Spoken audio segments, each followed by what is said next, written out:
na segunda-feira. Essa reunião já terminou.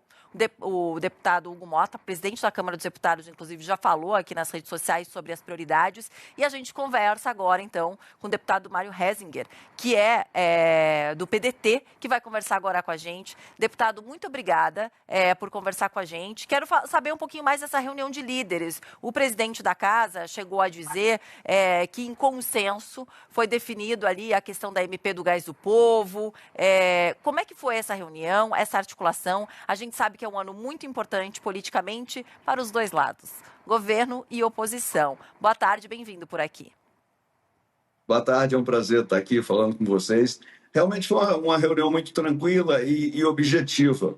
Primeiro que resolveu-se, para agilizar a instalação das comissões, manter as mesmas comissões com os mesmos partidos, só trocando os seus membros, isso é muito mais rápido.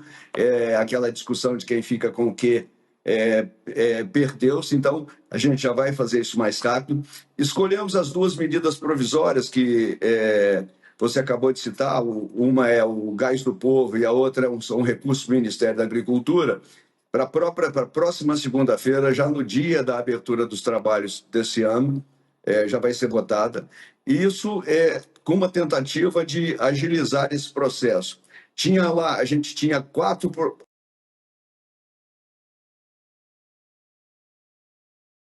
projetos na área da educação que estavam tramitando, todos eles já com urgência, mas estavam separados. Resolveu-se a pensar todos num projeto só, entregar para um relator só, para que isso fosse resolvido, e pode ser que seja votado na terça ou na quarta-feira. E esses são os primeiros movimentos que ocorreram do ponto de vista de pauta para a semana que vem.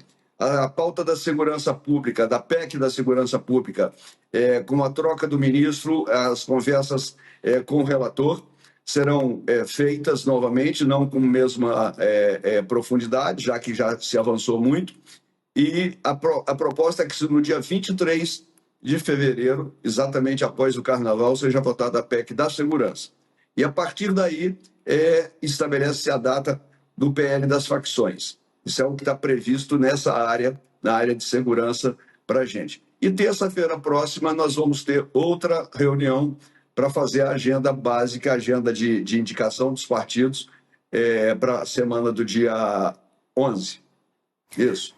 Agora, deputado, o senhor não acha que a gente está falando tanto de criminalidade no país? A gente sabe que o ano passado a Operação do Rio de Janeiro acabou dando um pontapé a mais para as medidas provisórias e PECs, inclusive, que tem a respeito de facções e de criminalidade aí andando em Brasília. Não era um momento de priorizar? A população não aguentando mais lidar com essa insegurança, da forma como está lidando com a insegurança. Ontem mesmo a gente mostrou aqui o caso do cão-orelha, ou seja, tem uma discussão que, se eu não me engano, é na PL, não me lembro qual se é o projeto de lei, se é PEC, se é MP. Uma dessas de criminalidade está se colocando, inclusive, um referendo da discussão da maioridade, já que a gente está falando de 4 menores de idade naquele caso. A gente teve, na semana passada, que a gente mostrou o caso da jornalista Maria Prata, como tantas outras, que simplesmente estava caminhando aqui em São Paulo, sua filha de 5 anos, arma na cabeça, a gente não pode sair com uma aliança no dedo, enfim.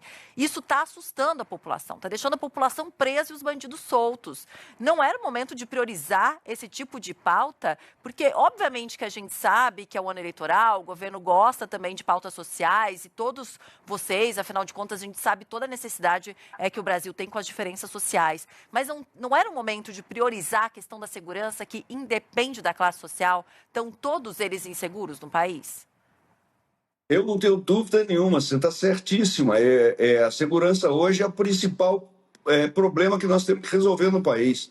O país perdeu o controle, as facções criminosas, as organizações criminosas estão tomando conta, perderam o medo, estão seguras do que fazer, e nós precisamos de atuar nisso ligeiramente. Mas toda vez que a gente vai discutir um assunto desse no plenário, ou numa comissão, tem sempre as pessoas que colocam um quê a mais, uma discussão a mais, e que acaba resultando em atraso de tempo.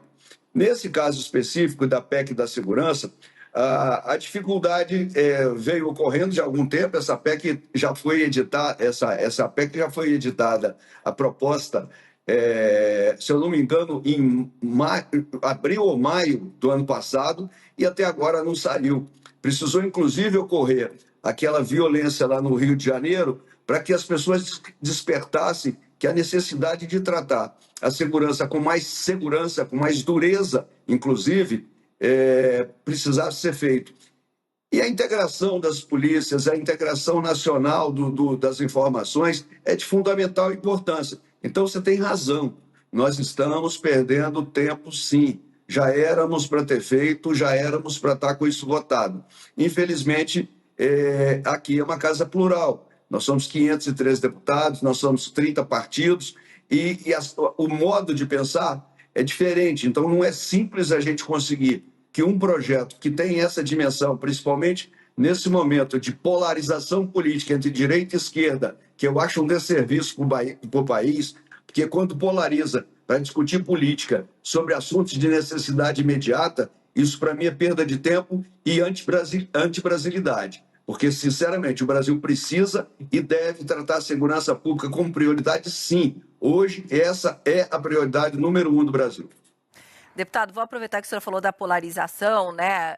No ano passado, ali por maio, acho que foi, se eu não me engano, maio, junho, abril, o PDT tirou um pouquinho o pé do governo depois da saída do ex-ministro Carlos Lupe do governo. Como é que está hoje a relação de vocês com o governo? E também pergunto porque a relação de vocês com o governo federal em um ano eleitoral, né? Para saber as prioridades do partido também. Bem, a gente, do mesmo jeito que aconteceu conosco lá no ano passado, no início do ano passado, o nosso afastamento da Câmara dos deputados só da base do governo, foi um momento que a gente precisou de fazer, porque a gente vinha sendo negligenciado bastante pelo governo com relação aos nossos pleitos. Melhorou bastante, algumas coisas melhoraram com relação e com a presença da ministra Gleisi Hoffmann, o acesso às conversas melhorar. Entretanto, muita coisa ainda ficou pendente. Então, nós nos mantivemos numa posição de independência, mas, naturalmente, todo mundo sabe, nós somos muito mais próximos desse campo do que do campo da oposição.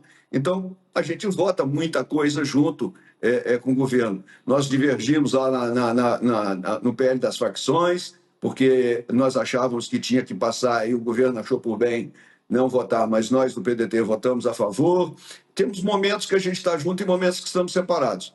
E a gente acha que nós estamos numa boa posição porque a gente tem capacidade de discernimento próprio e escolher o que é melhor para o Brasil sem fazer disputa ideológica. Deputado, existe uma conversa de uma possibilidade, ou pelo menos de uma vontade, de se ter uma CPMI, ou seja, uma CPI mista, que envolveria também deputados, né, deputados e senadores, com as polêmicas do Banco Master. O senhor seria a favor dessa CPI mista do Banco Master nesse ano? Eu assinei a CPI que o deputado Hollenberg solicitou, é uma CPI da Câmara, como já assinei uma, não assinei as outras duas, porque já assinei uma. E acho que tem que ter sim. Inclusive, hoje, nós pedimos na mesa de líderes que o presidente considerasse esse pedido e abrisse essa CPI imediatamente na Câmara. Fomos contestados porque, segundo segundo uma pessoa que estava fazendo essa informação, disse que tínhamos 17 pedidos de CPI na fila, que tinha que fazer todos esses para entrar uma outra. Eu não concordo com isso. Muitos desses pedidos de CPI que foram feitos no passado são extemporâneos, já perderam objeto. E isso pode ser uma decisão única e discricionária do presidente. O presidente pode dizer, isso perdeu objetos, isso aqui não é mais assim, e isso aqui já foi esclarecido, e limpar essa fila para que a gente possa ter as CPIs, que a gente só pode ter instaladas ao mesmo tempo 5 CPIs. Se ele pelo menos conseguisse trazer esse pedido para 5 ainda viáveis ou exigíveis como CPI, talvez a gente já conseguisse fazer essa CPI na Câmara. Mas eu não tenho dúvida nenhuma, a CPI do Banco Master precisa existir, tem que existir, porque esse escândalo do Banco Master está permeando todo o sistema político, político do Legislativo, do Judiciário, do governo, do Executivo. É muita gente citada, é muita coisa citada, e isso não pode ficar sem a devida apuração. Isso é um absurdo. E quando dizem que o recurso não é recurso do povo, é o recurso dos bancos que botaram lá aquele dinheiro para nos casos de ter problema, mentira. Esse dinheiro é do povo brasileiro, é do correntista brasileiro. Por uma razão, todo banco, quando vai te cobrar uma taxa, alguma coisa, está ali embutido todos os custos que ele tem. Então, quem paga é você, quem paga é o cidadão que tem uma conta em banco, é o cidadão que tem uma transação financeira. Então, quando, não, já tinha lá uma reserva de fundo que do próprio banco é que põe. Não, o banco deposita, mas quem paga somos nós todos. Então, esse é um escândalo muito grande e precisa ser apurado. Deputado, muito obrigada por ter conversado aqui com a gente. Boa volta ao trabalho oficialmente, né? Agora com as discussões já e as votações que vêm em frente, a gente segue se falando ao longo do ano para repercutir todas as decisões, polêmicas e discussões. Obrigada, até a próxima. Tá bom, foi um prazer, obrigado. Bom trabalho.